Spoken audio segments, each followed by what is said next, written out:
राज्य शासनाच्या शाळा प्रवेशोत्सव उपक्रमांतर्गत जळगाव जिल्हा परिषद, महानगरपालिका आणि नगर परिषद शाळांमध्ये नवीन शैक्षणिक वर्षाचा उत्साहात प्रारंभ, विद्यार्थ्यांचे औक्षण आणि पुष्पगुच्छ देऊन केले स्वागत।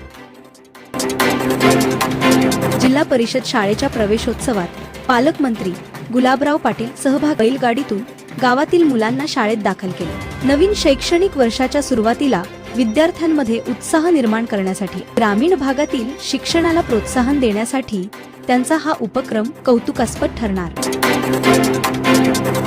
चाळीसगाव तालुक्यातील रहीपुरी शिवारातील बंधाऱ्यातील वाळू मिश्रित गाळ काढण्याचा ठेका सुरू करण्याच्या मागणीसाठी परिसरातील ग्रामस्थ आणि शेतकऱ्यांनी आज जिल्हाधिकारी कार्यालयात प्रशासनाला निवेदन दिले आहे। बंधाऱ्यात मोठ्या प्रमाणात गाळ साचल्यामुळे मोठ्या प्रमाणात पाणी टंचाईवर तोडगा काढण्यासाठी ही मागणी करण्यात आली।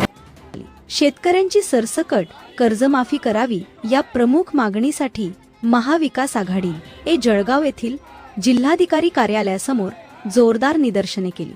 यावेळी मुख्यमंत्री देवेंद्र फडणवीस आणि मंत्री गिरीश महाजन यांच्या प्रतिमेस काळे फासून महाविकास आघाडीच्या कार्यकर्त्यांनी तीव्र निषेध व्यक्त केला।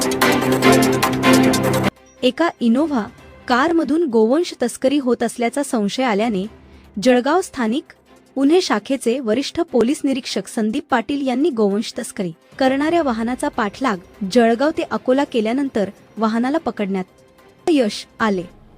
मात्र तस्करांनी वाहन रिव्हर्स घेत त्यांनाच मारण्याचा प्रयत्न केला।